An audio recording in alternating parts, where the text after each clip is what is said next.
Notre invité aujourd'hui est un amoureux de la restauration.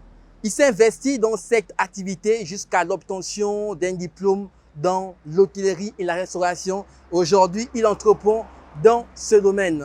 Fort de ses connaissances et de ses ambitions, il a décidé de créer sa propre PME qui l'emmenait à fabriquer ou proposer des produits créatifs et avant-gardistes.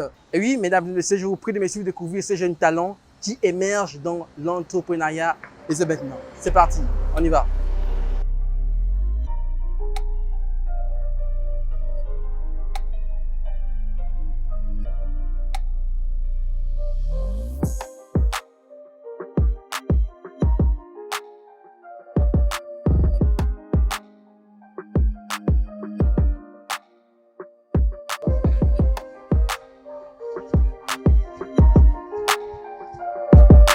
Bonjour chers téléspectateurs.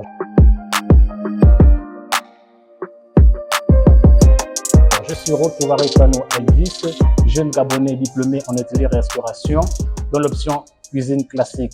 Aujourd'hui, j'ai le privilège de vous présenter ma marque de chips Made in Gabon.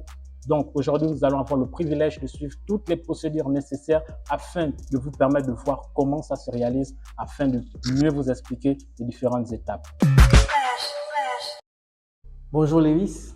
Bonjour Monsieur Darius. Comment tu vas? Ça va très bien. Alors, tu es un entrepreneur gabonais étant formé dans le métier de l'hôtellerie et restauration en fait. Et tout d'abord, comment es-tu arrivé dans ce domaine? L'hôtellerie-restauration, pour être professionnel dans ce domaine, il faut d'abord avoir l'amour. Je me fais inscrire dans un établissement de la place, l'Institut Kinko, en 2013, pour une formation en hôtellerie-restauration.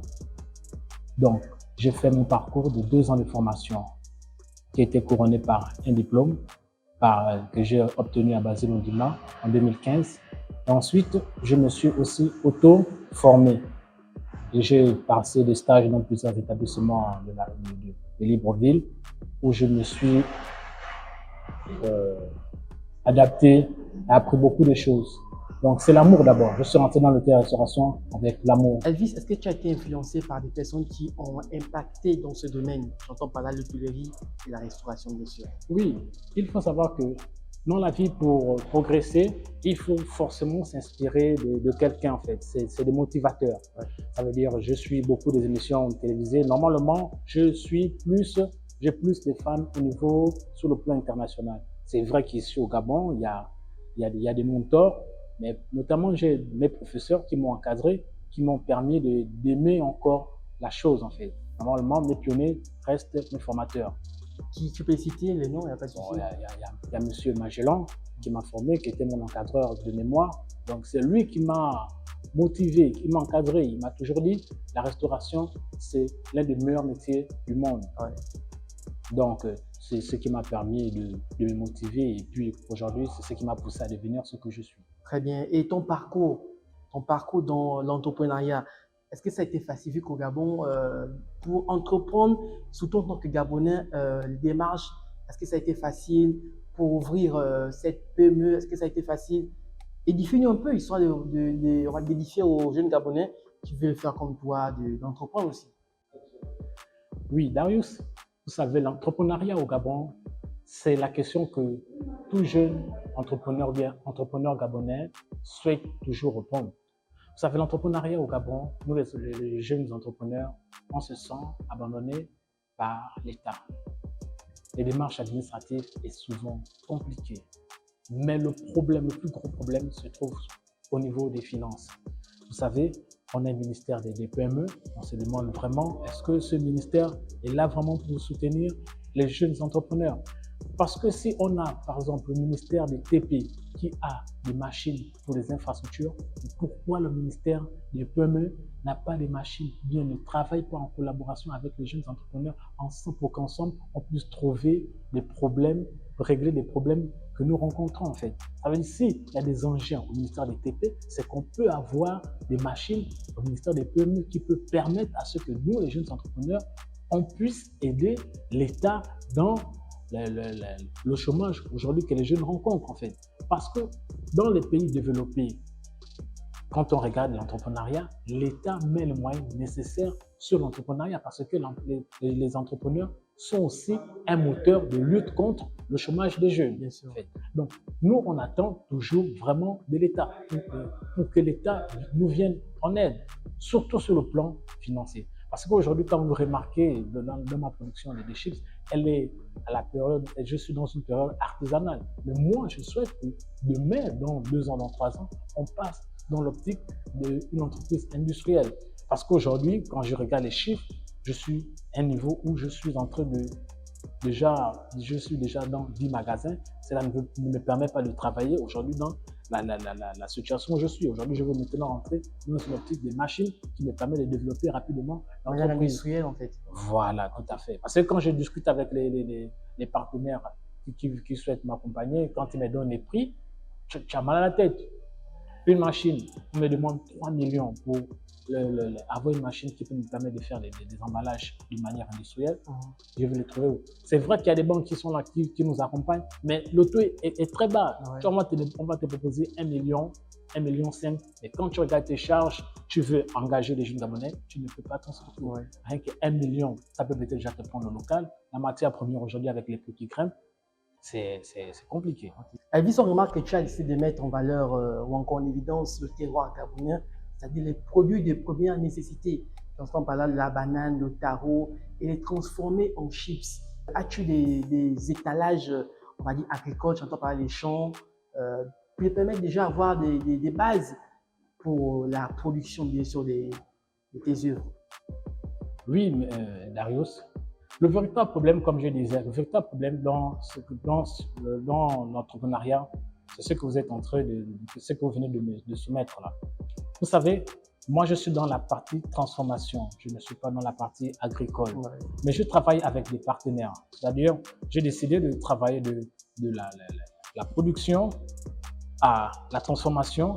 J'ai décidé de travailler avec des Gabonais. Ouais. Donc, je me ravitaille au niveau des marchés avec des commerçantes gabonaises, ouais, qui me donnent des produits que je transforme. Ouais. Mais là, maintenant, cette responsabilité aussi renvoie aussi au ministère de l'Agriculture. Si le ministère de l'Agriculture met en valeur les agriculteurs gabonais, automatiquement, nous, ça nous permet de travailler avec eux. Parce que moi, je ne peux pas me dire aujourd'hui, je veux me lancer à rentrer encore dans la période agricole et que je suis déjà concentré dans la transformation des produits locaux, ça va me prendre assez de temps. Donc, je m'avais direct rapidement, je travaille avec des commerçants qui me fournissent la matière première. Ensuite, une fois que j'ai ma matière première, je travaille. En fait, c'est la rotation. Donc, s'il y a des gens ici au Gabon qui sont propriétaires de champs, qui décident de travailler avec moi, je serai.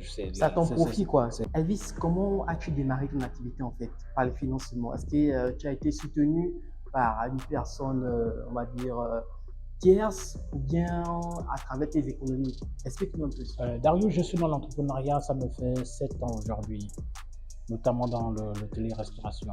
J'ai plusieurs activités que je gère, ce qui me permet d'avoir des sous et qui me permet d'épargner, en fait. Au début, c'était difficile parce que lorsqu'on lance une activité, surtout sur le Mongeon, je m'étais décidé de commencer avec au moins 1, 2, 3 magasins avec mes fonds propres. Moi, j'ai commencé au départ avec mes fonds propres. Mais quand je rentre dans le marché me sourit, en fait. Et automatiquement, je rentre en contact avec une banque qui a décidé de m'accompagner dans ce projet.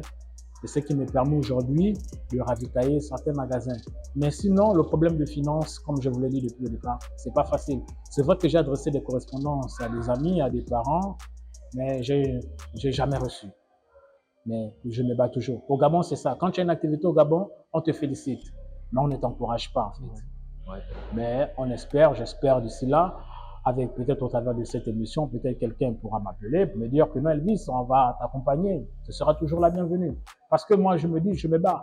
Quand tu te lances dans l'entrepreneuriat, il faut d'abord compter sur soi-même. Ouais. Et avec le temps, quand tu seras bien connu, ouais, le marché, ton activité sera appréciée par les clients. Et tu vas connaître un succès. Parce que dans le but dans l'entrepreneuriat, on ne fait pas l'entrepreneuriat, on ne pense pas d'abord à devenir riche. Ouais. On pense d'abord à satisfaire le client. C'est lorsque tu réussis ce premier challenge à satisfaire le client, tu te dis, bon, là, le client est en accord avec ce que je produis. Automatiquement, tu rentres dans le succès maintenant. Alors, on va terminer par la livraison, en fait. Où livres-tu ces produits que tu fabriques? Oui, notamment mes produits, comme je dis au départ, quand j'ai commencé, c'était normalement travailler dans un ou deux magasins. Ils ont décidé de m'accompagner. Donc, quand j'ai présenté mes produits, ils m'ont dit, Elvis, on te donne l'opportunité de vendre tes produits dans nos différentes stations. Vu que c'est pas que je suis arrivé là-bas comme un nom, j'ai apporté tous les documents nécessaires qui me permettent aujourd'hui de commercialiser nos produits sur le plan national et international. Elvis, c'est que la première étape. On va passer maintenant à la démonstration, le procédé de fabrication des produits. J'entends parler des chips, bien sûr. Et oui, chers téléspectateurs, on était avec Elvis, voilà, un jeune entrepreneur qui a mis sur le marché des produits assez innovants, assez bien pour la consommation. Donc, on va passer à la prochaine étape, histoire de montrer un peu les différentes étapes par rapport à cette production. Sur ce, je vous prie de me suivre. Allez, on y va.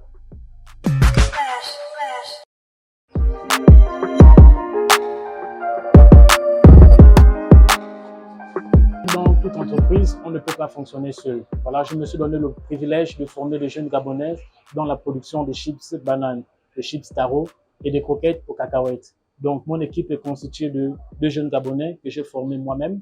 Donc, ici, vous avez Rick et ici, vous avez Orphée. Rick qui est le responsable de la production des chips. Orphée qui est mon collaborateur, qui est là, qui vient parfois en appui, mais qui est le responsable des livraisons. Aujourd'hui, nous allons travailler essentiellement sur la production des chips taro. Mon but était de valoriser les chips taro made in Gabon. Vu que il y a quelques années, les taros étaient vraiment consommés dans nos maisons. Mais aujourd'hui, les taros, on ne les consomme plus. Donc, j'ai eu l'intelligence de transformer ces produits afin que les Gabonais puissent être en contact aujourd'hui avec les taros comme avant. C'est vrai qu'aujourd'hui, les taros coûtent cher dans le marché, mais moi, j'ai pris l'engagement de remettre les taros dans la bouche des Gabonais. Donc, je vais vous présenter les différentes étapes. Ici, nous avons la première étape, celle qui consiste d'abord à les nettoyer. Après finir de les nettoyer, une fois qu'on a terminé de les éplucher, on a la deuxième étape, ici, qui sont tranchés avec une machine. Une fois tranchés avec la machine, vous allez voir, ici, vous avez cette forme. Une fois tranchés avec la machine, on les renvoie ici, à l'étape finale. Parce que lorsque les taros, on les épluche et qu'on les découpe avec la machine, il faut que ça soit décollé en fait. Et lorsqu'on va les mettre dans l'huile pour la cuisson, ça va se détacher. Si on ne les met pas dans l'eau, lorsqu'on va les faire cuire, ça va demeurer collé. Et ceux qui vont les déguster auront des problèmes. Donc vous allez suivre avec moi les différentes étapes.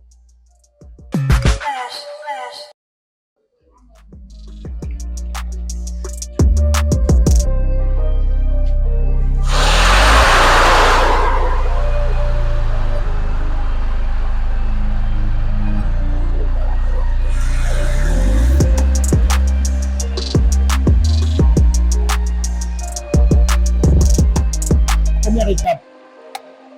Cette étape, elle doit être respectée. On ne doit pas mettre beaucoup de taros parce que lorsqu'on met beaucoup de taros, on va constater que ça va se ramollir et ça va s'effriter. Donc, on met une petite quantité de taros à ce qu'avec la chaleur d'huile, les taros puissent cuire rapidement et que ça donne une saveur naturelle et identique à celle des chips, notamment les Lay's. Donc, vous allez voir ici, comme vous constatez, automatiquement, ça sort direct à la forme des chips. Il faut naturellement tourner pour éviter que ça se colle dans l'huile.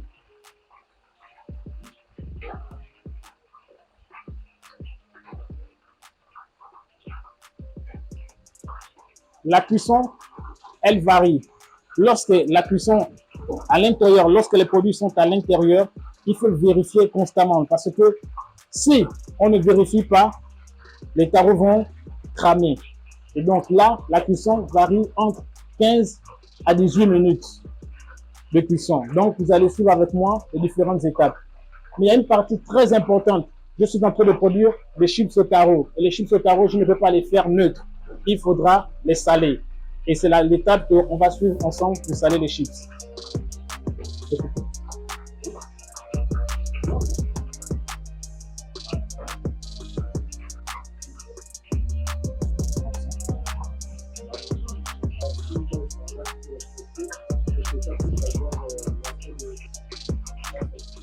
OK. Et là, dans la production des chips, c'est toujours le design. C'est des chips qui vont être commercialisés et qui vont être dégustés. Il y a des standards à respecter au niveau de la forme de la chips. Lorsqu'on parle de la chips, elle ne doit pas être grosse, elle ne doit pas être petite, elle doit être équilibrée. À ce que lorsque la personne mange, automatiquement, la personne la déguste sans souci. L'étape, si elle est cruciale, il faut, là vous avez avec moi, l'eau salée. C'est ce qui permet à ce que les chips deviennent salés. Parce qu'on ne peut pas utiliser du sel après la friture. Sinon, elle va dégager de l'eau et les chips vont vite se dégrader et même se mouiller en fait. Et puis, ça ne va pas respecter sa date limite de consommation. Donc, vous allez voir cette partie, on ne met pas beaucoup d'eau, on met légèrement d'eau salée.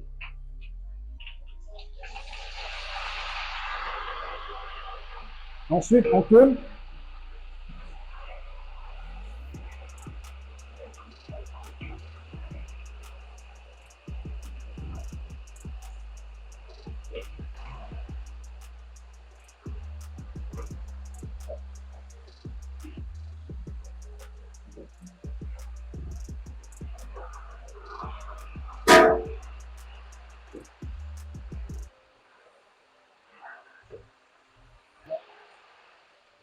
Ok, là nous sommes à l'étape finale. Là vous avez constaté, là mes chips sont cuites. Et là je vais les retirer de l'huile.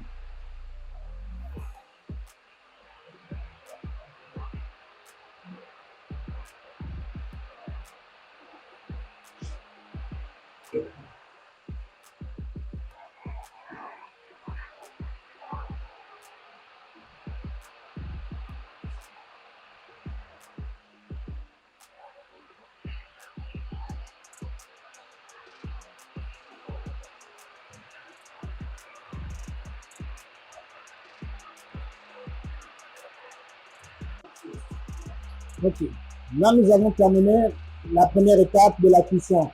Et là nous sommes maintenant en train de faire sécher les chips qui ont été frites dans une passoire afin de les égoutter d'huile. Après cette étape, une fois que les chips sont égouttés, nous allons les mettre ici.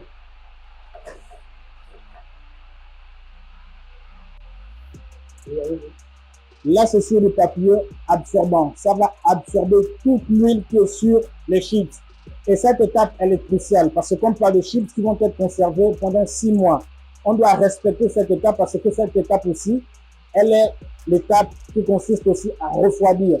Le refroidissement est une étape très cruciale parce que si on ne respecte pas le refroidissement, on peut se retrouver dans une situation compliquée où les chips ne vont pas respecter leur durée de 6 mois. Normalement, il y a deux étapes dans la procédure de conservation. On a la DLC qui consiste à conserver le produit avec toute sa saveur pendant 6 mois. On a la DDM, donc la date limite maximum de conserver le produit, qui peut aller dans les 8 mois. Mais normalement, quand on produit les chips, notamment la banane, notamment les chips carottes, ont déjà leurs conservateurs à la base, qui sont le sel et l'huile. Ces conservateurs peuvent nous permettre de leur conserver avec toutes leurs saveurs pendant 6 mois. 8 mois, on peut encore tolérer. Mais normalement, en 6 mois, on a toute la consommation nécessaire avec toutes les saveurs du produit. Donc, cette partie, on doit la respecter. Elle dure notamment 20 minutes. Après les 20 minutes, une fois que c'est terminé, une fois que c'est refroidi, automatiquement, on fait la mise en emballage. Automatiquement. Si on ne respecte pas cette étape, on perd notre matière première.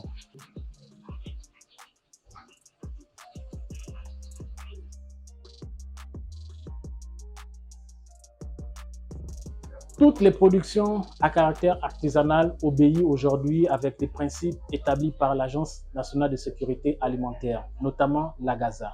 Aujourd'hui, ce que je fais est couvert par un agrément sanitaire. Et pour être détenteur d'un agrément sanitaire, il y a des principes et des normes à respecter. Vous allez constater que dans quasiment la totalité du mur de la structure où je suis dans la production, il y a des affiches.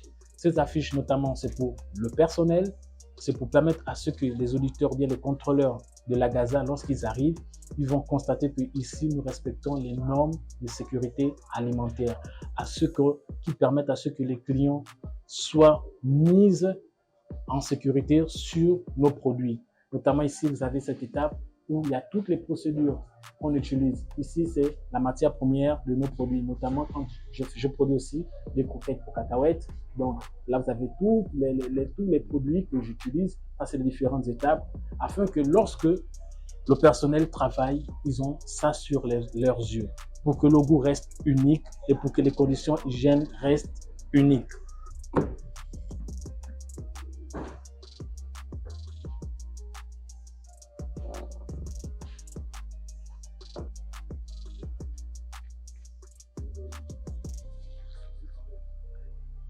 Pendant la zone de production, je vous ai dit qu'il fallait respecter la procédure de refroidissement. C'est cette étape cruciale qu'il faut respecter dans la production des chips. Parce qu'on a le but numéro 1 de protéger le consommateur. Donc, après cette étape, nous sommes toujours dans le temps. Le refroidissement est terminé. Là, on passe automatiquement à la mise en emballage. Une période à respecter jalousement dans le but de protéger le consommateur. Donc,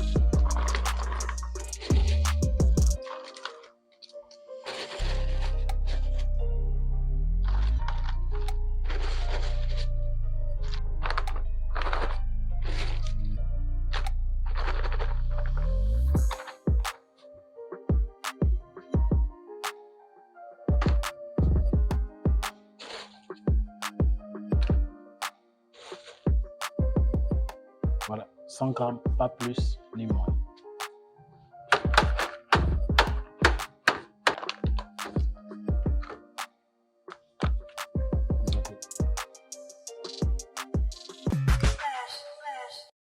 Les produits d'Ox sont très bons, sont très naturels et nous devons encourager l'entrepreneuriat gabonais. En tant que jeune entrepreneur, je trouve qu'il a pris une bonne initiative concernant ces produits qui sont d'abord des produits bio, déjà appréciés par la clientèle. D'où il nous propose aussi plusieurs variétés telles que les chips bananes, chips taro et des croquettes.